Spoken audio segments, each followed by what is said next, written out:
요즘 너무 더워서 또 밤잠도 설치실 수 있고 또 건강도 해치실 수 있는데 하여튼 또 건강 관리 잘 하셨으면 좋겠습니다. 우리 한번 인사 한번 같이 하시죠. 강건하시고 평안하시기를 바랍니다.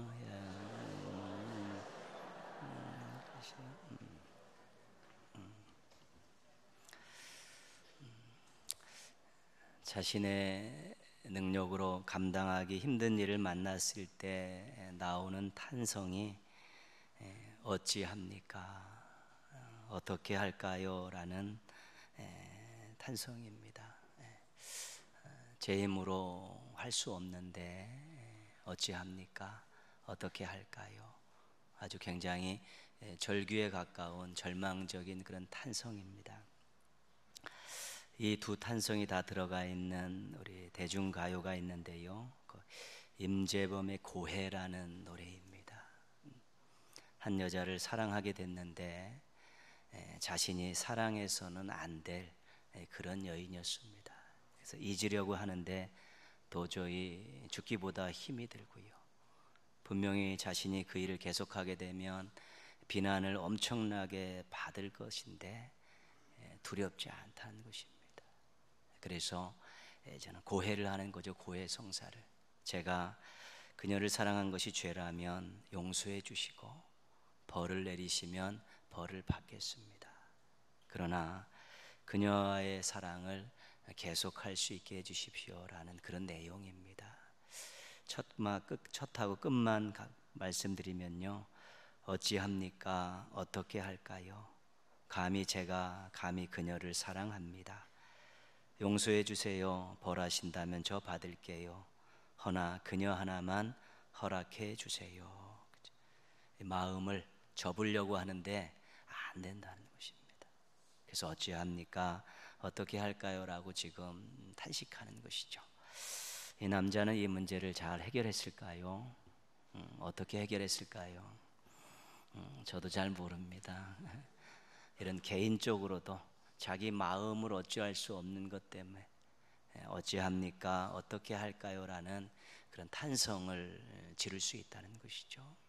이런 사적인 것 말고 우리가 우리 주변에 일어나는 공적인 일들 가지고도 그런 사람들을 얼마든지 발견할 수 있습니다. 지난 3년여간 고통의 시간을 보냈던 세월호 유족들의 탄성이기도 하고요. 평생 안 쓰고 모아도 자기 집을 장만할 수 없는 서민들의 탄성이기도 하고요. 어렵게 학업을 잘 마쳤는데 일자리를 찾지 못하는 청년들의 탄성이기도 하고요.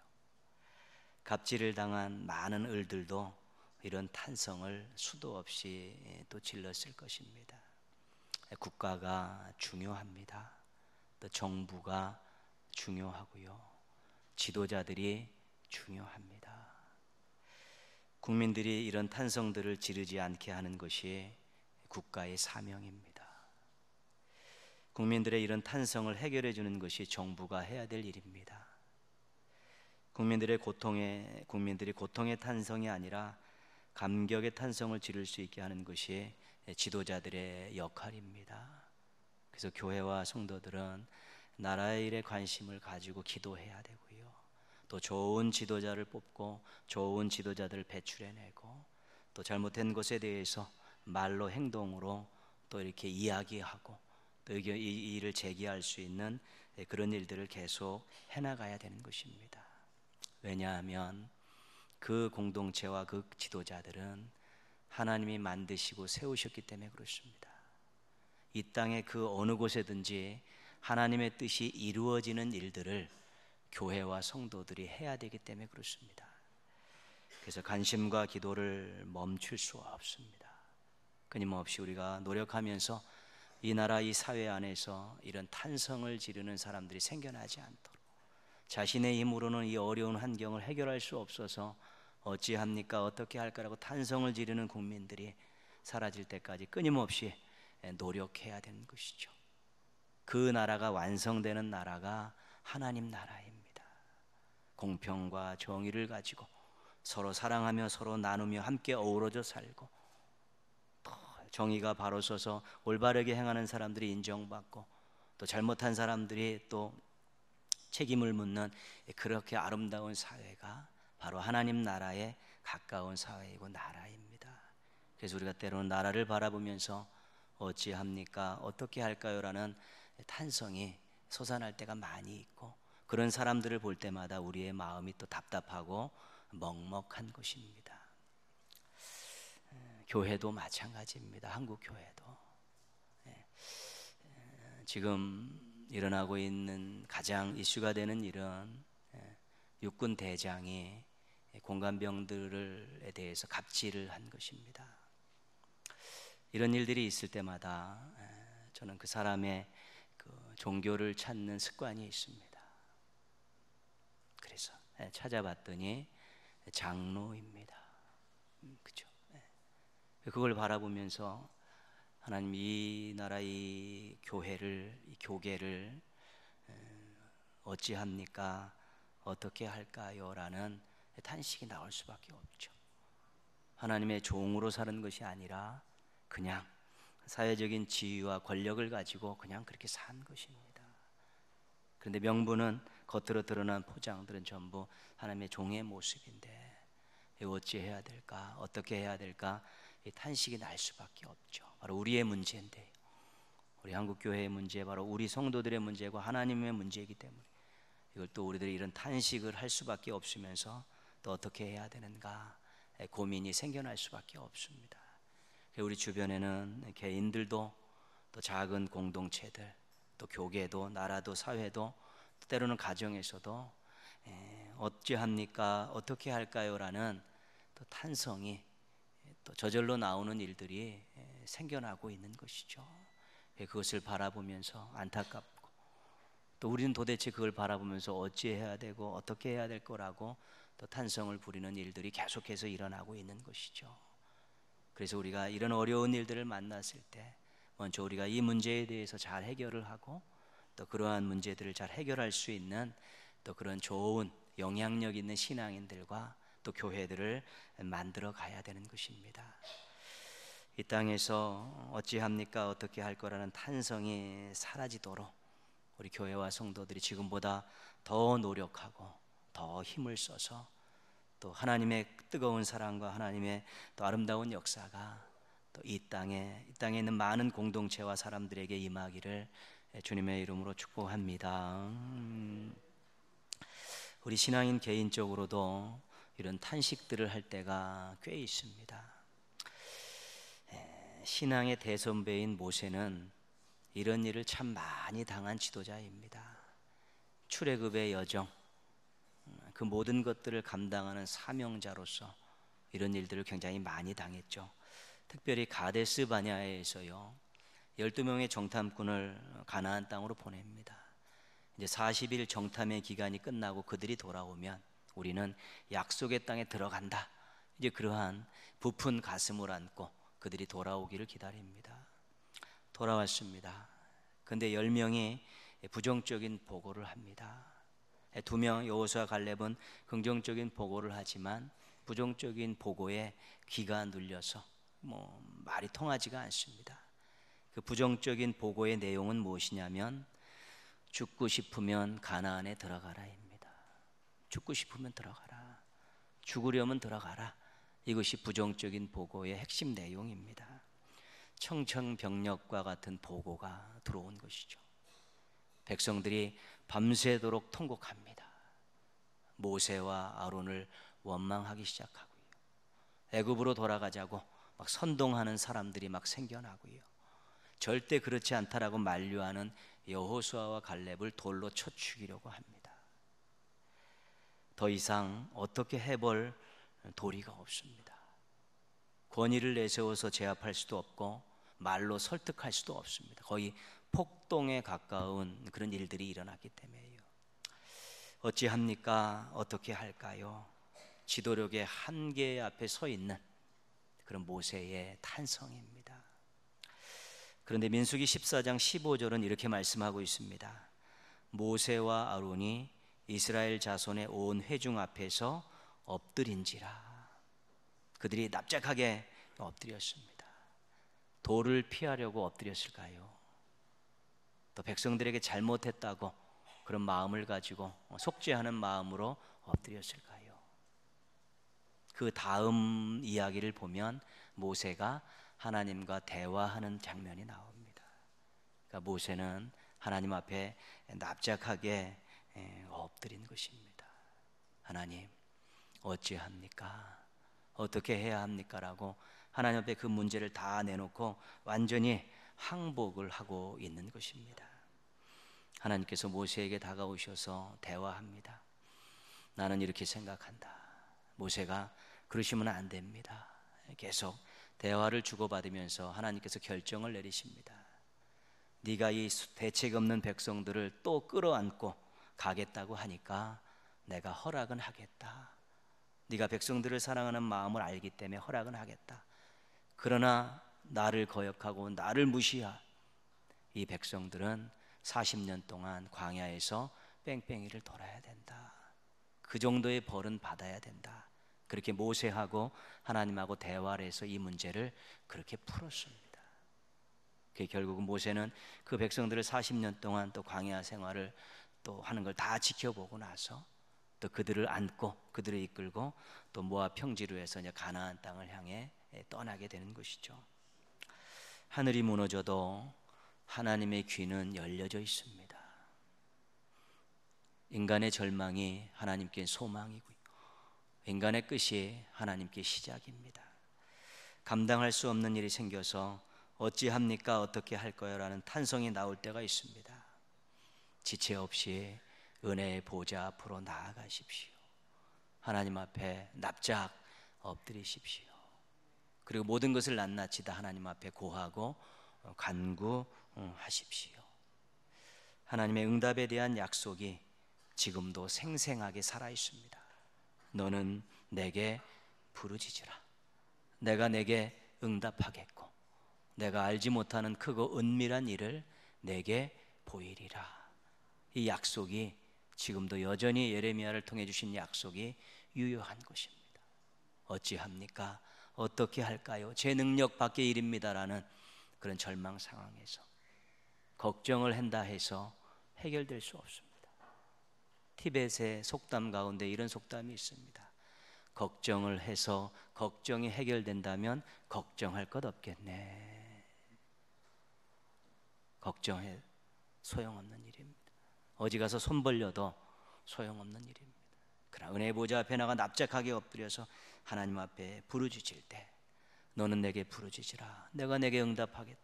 내가 알지 못하는 은밀한 일을 보이겠다라고 약속하신 그 하나님께서 그 납작하게 엎드려 부르짖는 그 아픈 가슴을 안고 부여잡고 기도하는 그분의 손을 잡아주시면서 새로운 돌파구를 마련해 주는 것입니다. 인생 살면서 어찌할까요? 어떻게 할까라는 탄성이 솟구치는 상황 가운데서 기도줄 놓치지 마십시오. 응답을 믿으십시오. 그리고 하나님께 맡기십시오. 하나님께서 돌파구를 열어주시고 또 하나님께서 그 일을 통해서 그 탄성이 찬송으로 바꿀 수 있도록 도와주실 것입니다. 여러분의 인생에 어찌합니까? 어떻게 할까요? 라는 탄성이 생기지 않았으면 좋겠습니다. 근데 그런 일이 생겼을 때 우리 하나님 앞에 나아가서 간구함을 통해서 응답받고 또 찬양하는 인생으로, 감사하는 인생으로 또 아름답게 살아가는 놀라운 역사가 있기를 주님의 이름으로 축원합니다. 오늘 말씀의 주인공은 엘리야입니다. 갈멜산에서 영적 전투의 승리자였습니다. 바알 선지자들과 450대 1로 싸워서 완승을 거뒀습니다. 그런데 광야 로뎀나무 아래서는 죽여달라는 기도자로 나타납니다. 이 기도를 자살기도라고 합니다. 하나님 저를 죽여주십시오. 어찌합니까? 어떻게 할까요? 라는 탄성을 그 광야 로뎀나무 아래 가서 지르고 있는 것입니다. 그러면서 그 문제의 해결을 자신이 제시하고 있는데 그게 뭐냐면 죽음입니다. 하나님 어찌합니까? 어떻게 할까요? 방법이 없습니다. 저를 죽여주셔서 이 문제를 끝내고 싶습니다. 그리고 지금 처절하게 기도하고 있습니다. 하나님께서 엘리야를 재우시고 안마해 주시고 먹이셔서 호렙산으로 인도하시죠. 그래서 호렙산 굴에다 들어가 있는데 하나님께서 나타나셔서 말씀하죠. 엘리야야, 내가 어찌하여 여기 있느냐. 오늘 말씀의 내용입니다. 예전에 그 당당했던 모습은 어쩌고 지금 이렇게 초라한 모습으로 숨어 있느냐, 그런 뜻입니다. 너 예전에 승리자였잖아. 근데 여기서는 왜 패배자로 있냐? 예전에 충만했었잖아. 왜 이렇게 고갈된 상태로 널브러져 있느냐? 그에게 묻고 계신 것이죠. 엘리야가 대답합니다. 10절 말씀 보시면요, 10절 말씀, 그가 대답하되 내가 만군의 하나님 여호와께 열심히 유별하오니 이는 이스라엘 자손이 주의 언약을 버리고 주의 제단을 헐며 칼로 주의 선지자들을 죽였음이오며. 같이 읽습니다. 오직 나만 남았거늘 그들이 내 생명을 찾아 빼앗으려 하나이다. 하나님께서 이 대답을 듣고 굴에서 나와라, 산에 서라, 산 등성이에 세우십니다. 그리고 또 묻습니다. 엘리야야, 내가 어찌하여 여기 있느냐? 앞으로 해야 될 일이 많은데 왜 여기서 이렇게 죽어가는 모습으로 서 있느냐 물으시는 것입니다. 아직도 나는 너를 사용해야 되는데 너는 왜 다 된 배터리 모양 그렇게 널브러져 있느냐, 그렇게 묻고 계신 것이죠. 그랬더니 엘리야가 또 뭐라고 대답했냐면요, 14절 말씀입니다. 맨 뒤에 오직부터 읽겠습니다. 오직 나만 남았거늘 그들이 내 생명을 찾아 빼앗으려 하나이다. 이것이 오늘 말씀의 전부입니다. 하나님이 엘리야야, 내가 어디 있느냐? 엘리야는 오직 나만 남았거늘 그들이 내 생명을 찾아 빼앗으려 하나이다. 이것이 엘리야와 하나님의 대화의 전부 내용입니다. 호렙산에서 하나님 앞에서 엘리야가 똑같은 말을 반복하고 있습니다. 오직 나만 남았거늘.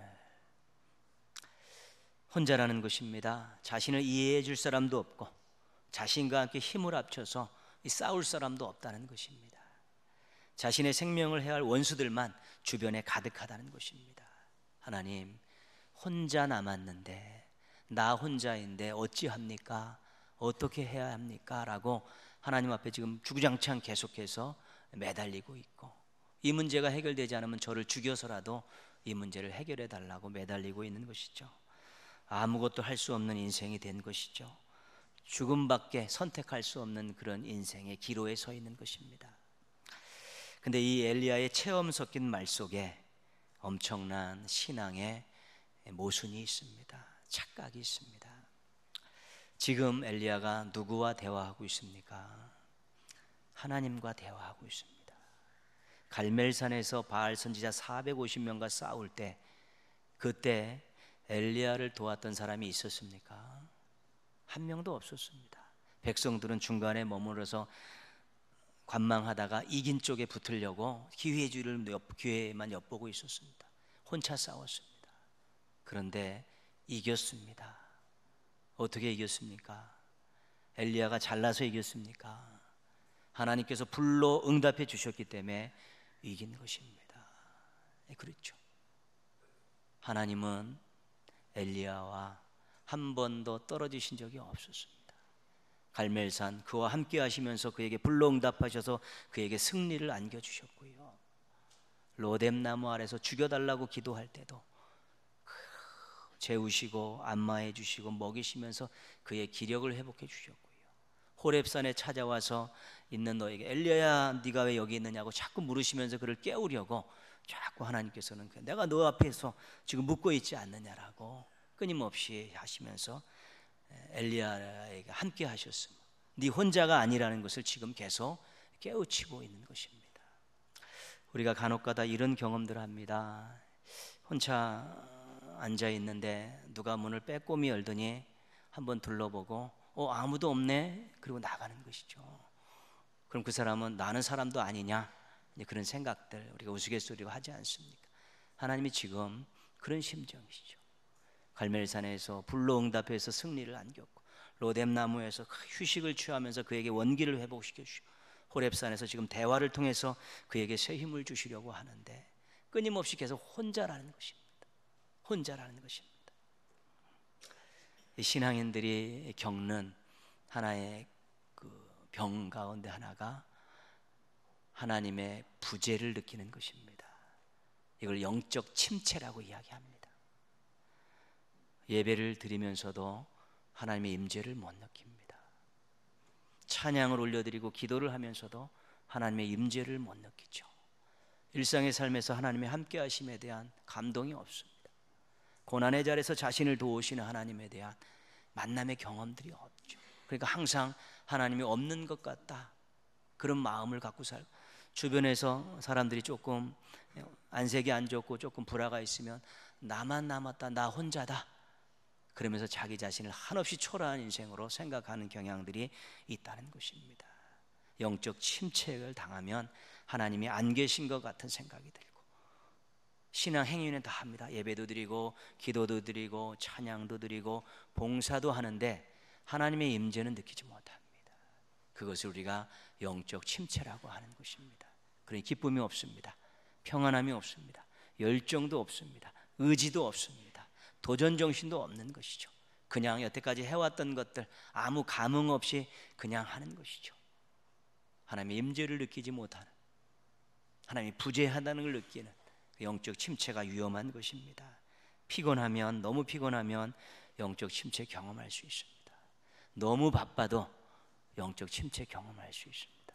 게을러 터져도 영적 침체 경험할 수 있고요. 어떤 큰 일을 경험하고 큰 일을 치러놓고도 영적 침체를 만날 수 있게 되는 것입니다. 그런 것이죠. 그래서 그런 것들이 얼마나 위험한 것인지 방치하면, 초장에 잡지 못하고 방치하면 계속해서 늪에 빠지듯이 계속 깔아앉게 되어 있습니다. 그러면 다시 한번 그것을 회복하는데 얼마나 많은 시간과 노력들이 필요한지 모릅니다. 2017년 7개월 흘렸습니다. 더위, 장마, 폭염이 반복되고 있고요. 또 방학이고 휴가철이고요. 여름 행사도 다 마무리가 돼가고 있습니다. 경제적인 어려움을 당한 분들도 있고 또 많은 것을 잃어버린 그런 상황을 만날 수도 있습니다. 이러한 때에 정말로 영적 침체를 만나게 되면 어찌합니까? 어떻게 할까요? 라는 탄성을 지를 수밖에 없는 그런 초라한 시간들을 보낼 수가 있다는 것입니다. 이 시기가 많은 성도들이 영적으로 침체당하는 시기고, 하나님의 임재를 느끼지 못해서 그냥 나른하게 형식적으로 그냥 신앙생활하기 좋은 계절이고 그러한 때이기 때문에 다시 한번 말씀을 드리는 것입니다.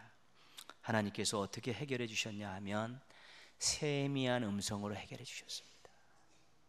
바람이 막 강풍이 붑니다. 지진으로 땅이 흔들리고요. 불이 막 활활 타오르는데 하나님께서 그런 방법으로 역사하시지 않았습니다. 세미한 음성을 들려주시면서 엘리야를 깨우고 계신 것이죠. 결국 하나님과의 세미한 음성을 통한 대화를 통해서 엘리야가 영적으로 회복이 되어서 또 호렙산을 떠나서 3명의 사람들에게 기름을 부으려고 힘찬 발걸음을 내디뎠다는 것입니다. 시간을 좀 내십시오. 쉬시면서 영양 보충도 좀 하시고요. 또 세미한 음성에 귀를 좀 기울이십시오.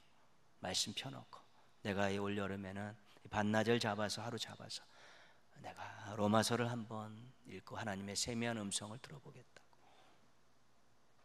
고린도전서 13장을 가지고 내가 하나님의 세미한 음성을 들어보겠다고 시간을 투자하고 정말 기도하고 말씀 속에 깊이 자신을 담글 때 하나님의 세미한 음성이 들리면서 영적으로 또 회복이 되어지고 하나님의 사랑과 은혜가 넘쳐나는 일들을 경험하게 되는 것입니다. 어떤 부분에 있어서는 정말 하나님 앞에 나와서 강력하게 부르짖음을 통해, 어떤 부분을 통해서는 말씀의 세미한 음성을 들으려고 말씀 속에 깊이 들어감을 통해서 우리는 하나님의 부재를 넘어서서 하나님의 임재를 경험하고 영적 침체를 극복하고 영적 충만함으로 나아갈 수 있게 되는 것입니다. 하나님 없이 어떻게 살 수 있겠습니까? 말씀 없이 어떻게 살 수 있겠습니까? 우리의 형편과 처지를 하시는 하나님께서 응답해 주시는 것이 없으면 우리가 어찌 살겠습니까? 영적 침체가 다가오기 쉬운 이때에 다시 한번 하나님 앞에 나와서 때로는 부르짖으시며, 때로는 시간을 정해서 말씀 앞에 무릎 꿇고 깊이 들어가심을 통해서 우리 하나님이 주시는 충만함을 경험해서 정말로 힘차게 사시고 소망 갖고 사시고 멋지게 사시고 주변에 있는 많은 사람들, 탄성을 지르는 사람들을 또 기도로 돕고 손길로 도우면서 그렇게 갈 수 있다면 우리는 정말 행복한 신앙인들이 되어질 수 있게 될 것입니다. 어찌합니까? 어때요? 어떻게 할까요?를 기도와 말씀을 통해서 극복하고 찬양하며 감사하며 살아가는 소망 있는 신앙인들, 행복한 신앙인들 되시기를 주님의 이름으로 축원합니다. 아멘.